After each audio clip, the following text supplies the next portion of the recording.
क्या आप जानते हैं कि उसामा बिन लादेन को अमेरिका ने ट्रैक कैसे किया था? हुआ यह था कि अमेरिका वालों ने उसामा की फेवरेट कुरियर यानी मैसेंजर का स्यूडोनेम, झूठा नाम पता कर लिया था, जो कि था अबू अहमद अल कुवैती। काफी सर्च के बाद अमेरिकन को पता चला था कि अबू अहमद अब्बोताबाद पाकिस्तान में रह रहा है और यूएस की इंटेलिजेंस एजेंसीज उसे ट्रैक करने लग गई। इन एजेंसीज ने देखा कि अब्बोताबाद में एक बहुत ही बड़े घर में रह रहा है, लेकिन जब भी इसे फोन में बात करनी होती थी तो ये घर से 2.5 घंटे दूर ट्रेवल कर फिर मोबाइल फोन में बैटरी डालता और फिर फोन करता। एक बार अबू अहमद ने अपने दोस्त को दूर जाके फोन किया जिसे यूएस ट्रैक कर रहा था।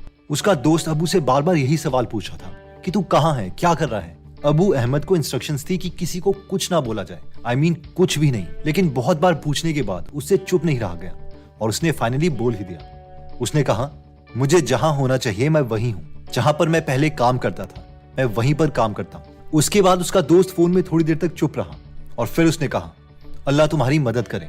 And that's it. ये पीस ऑफ इंफॉर्मेशन यूएसए के लिए बहुत ही इंपॉर्टेंट इंफॉर्मेशन थी, जिसकी वजह से उन्हें पूरा शक हो गया था कि अबू अहमद पक्का उसामा बिन लादेन के साथ ही रह रहा है और उसामा भी उसी घर में है जहां पर अबू रह रहा है। और फाइनली हमें पता है कि अमेरिका ने डिसीजन लिया उस घर में जाने का और अपने 2 ब्लैक हॉक चॉपर वहां पर भेजे उसामा को मारने के लिए। अब इस केस में अबू अहमद की वो कॉल ट्रैक होना जो उसने अपने दोस्त से की थी और साथ ही में वो साइलेंस मेंटेन न कर पाना जो उससे कहा गया था, ये सब के लिए अच्छी बात थी जिससे उसामा को ट्रैक किया जा सका। लेकिन अगर अब्दुल साइलेंट रहता तो शायद उसामा को ट्रैक करना मुश्किल था।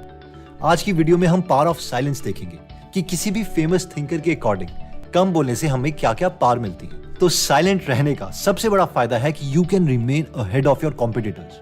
जेफ बेजोस ने दुनिया का सबसे अमीर आदमी बनने के लिए साइलेंस की पावर को बहुत बार इस्तेमाल किया है। जेफ बेजोस एक गिफ्टेड स्पीकर है, कम्युनिकेट भी बहुत अच्छे तरीके से करते हैं, लेकिन अपने बिजनेस सीक्रेट्स को ऐसे ही रिवील नहीं कर देते क्योंकि उन्हें पता है कि अगर वो अपने सीक्रेट्स शेयर कर लेते हैं तो उनके कॉम्पिटिटर्स उनसे आगे बढ़ सकते हैं। इसके लिए वो क्या करते हैं, एक्चुअली जब Amazon ने अपना क्लाउड बिजनेस AWS स्टार्ट किया था तो उन्हें पता चल गया था कि ये बिजनेस Amazon के एम्पायर में एक बहुत ही बड़ा बिजनेस बनेगा। ये कोई छोटा मोटा बिजनेस नहीं था, इसलिए उन्होंने कई सालों तक ये बात छुपा कर रखी। पब्लिक कंपनी होने के बावजूद अपनी एनुअल रिपोर्ट्स में उन्होंने इस बिजनेस का कहीं भी जिक्र नहीं किया। उनके शेयर होल्डर्स को भी नहीं पता था कि Amazon के क्लाउड बिजनेस से Amazon इतने ज्यादा पैसे कमा रहा है। जेफ बेजोस जानते थे कि क्लाउड के बिजनेस में कोई ब्रांड नहीं है, ये तो बस एक टेक्नोलॉजी का बिजनेस है जो कोई भी बड़ी कंपनी कॉपी कर सकती है। लेकिन जेफ ये जानते थे कि अगर वो इस बात को कई सालों तक छुपा लेते हैं कि क्लाउड बिजनेस से Amazon बहुत प्रॉफिट कमा रहा है तो कॉम्पिटिटर्स उन्हें कॉपी करने में लेट हो जाएंगे, जिसकी वजह से उन्हें फर्स्ट मूवर एडवांटेज मिल जाएगा और वो बहुत ज्यादा मार्केट कैप्चर कर लेंगे। और एग्जैक्टली हुआ भी यही। जेफ 2015 तक साइलेंट रहे और फाइनली 2015 में Amazon ने अपनी एनुअल रिपोर्ट्स में रिवील किया कि उनका क्लाउड बिजनेस उन्हें बहुत पैसे कमा के दे रहा है। और इन रिपोर्ट्स को माइक्रोसॉफ्ट और गूगल ने पढ़ा और वो शॉक्ड रह गए कि क्लाउड इतना बड़ा बिजनेस है। 1 साल के अंदर ही इन दोनों कंपनीज ने भी अपना क्लाउड बिजनेस लॉन्च कर दिया, लेकिन फिर भी ये Amazon को पकड़ नहीं पाए। और ये रहा AWS का पाई चार्ट, जिसमें ब्लू कलर Amazon का क्लाउड का मार्केट शेयर रिप्रेजेंट कर रहा है, जो है डैम 70.7%। माइक्रोसॉफ्ट है सिर्फ 10.8% में और बेचारा गूगल जो कि टेक जायंट था, उनके पास सिर्फ 2.6% मार्केट शेयर है। I hope the power of silence हमें इससे पता चल गई होगी। नेक्स्ट ताकत जो साइलेंस हमें देती है वो है कि you will achieve the state of ultra focus. क्या आप जानते हैं कि एक लड़का था जिसका स्कूल उसके घर से 1 घंटे की दूरी पर था और बस में जब सारे स्कूल स्टूडेंट्स एंजॉय कर रहे होते थे तो वो इस वक्त पर अकेले वो एक बस की सीट में बैठकर साइंस फिक्शनल बुक्स पढ़ता रहता था। और जब स्कूल की छुट्टियां होती थी तो वो बाकी बच्चों के साथ नहीं खेलता था, बल्कि चुपचाप जंगल में जाता, वहां से पॉन्ड के पानी के सैंपल्स उठा लेता, कभी कीड़े ले आता और उन्हें घर में आकर माइक्रोस्कोप के अंदर देखता। सब इस लड़के को बहुत ही अजीब सा मानते थे, लेकिन क्या आप जानते हैं कि ये लड़का बड़े होकर क्या बना? ये दुनिया का बेस्ट मूवी डायरेक्टर बना और उसने बहुत फेमस मूवीज बनाई जैसे कि एवेटार, टर्मिनेटर, ट्रू लाइज और इवन टाइटैनिक भी। एंड यस, आपने ठीक गेस किया, ये लड़का है जेम्स कैमरून।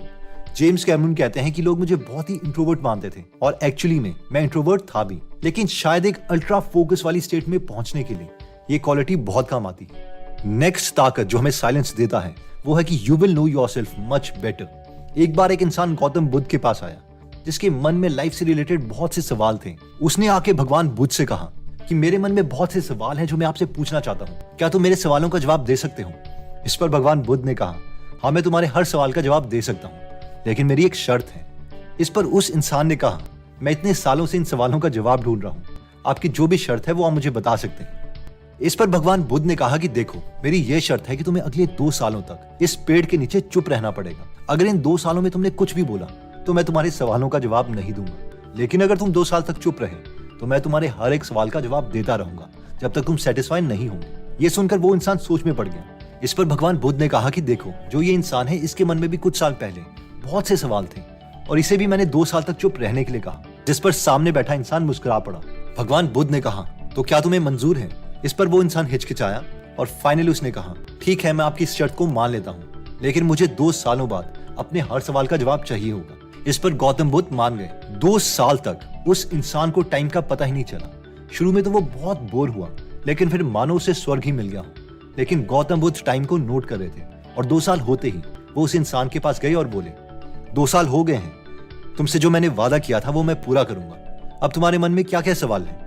तुम्हारे मन में जो भी सवाल है तुम मुझसे पूछ सकते हो। इस पर वो इंसान बहुत शांत होकर बोला, मैं समझ गया हूं कि आपने मुझे 2 साल तक चुप रहने के लिए क्यों बोला था। मैं खुद को समझ गया हूं और अब मेरे मन में कोई सवाल नहीं है। मुझे शांत रहकर हर सवाल का जवाब मिल गया है।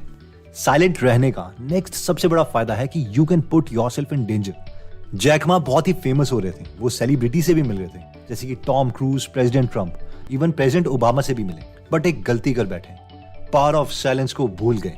ये वो स्पीच है जिसमें अलीबाबा के को फाउंडर जैक मा ने चाइनीज गवर्नमेंट से डायरेक्ट पंगा ले लिया। उन्होंने कहा, चाइना में यूजलेसली बहुत रेगुलेशंस लगा रहे हैं, बहुत ही पुरानी थिंकिंग है यहाँ।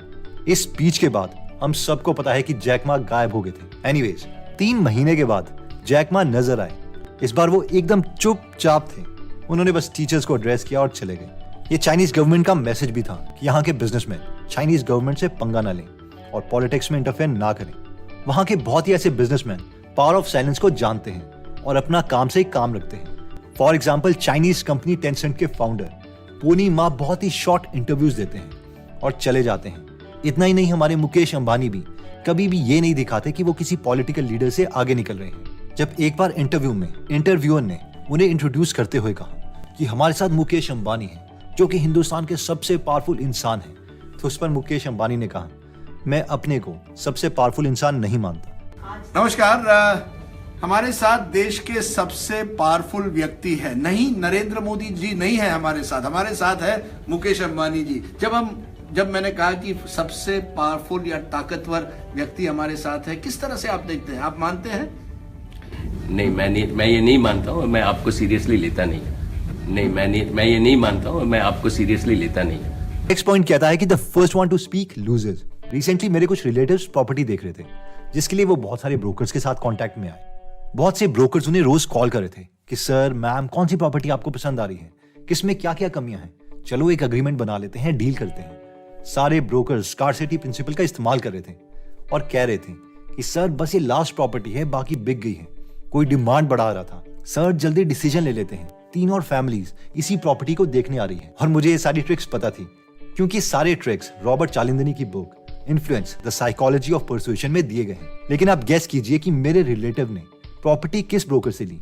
उन्होंने उस ब्रोकर से प्रॉपर्टी ली जो कभी भी खुद कॉल नहीं करता था। जब भी मेरे रिलेटिव उसे कॉल करते तभी वो कॉल अटेंड करता और उस वक्त वो उन्हें बहुत अच्छे से ट्रीट करता और प्रॉपर्टी दिखाता और वो बाकी ट्रिक्स भी यूज करता था।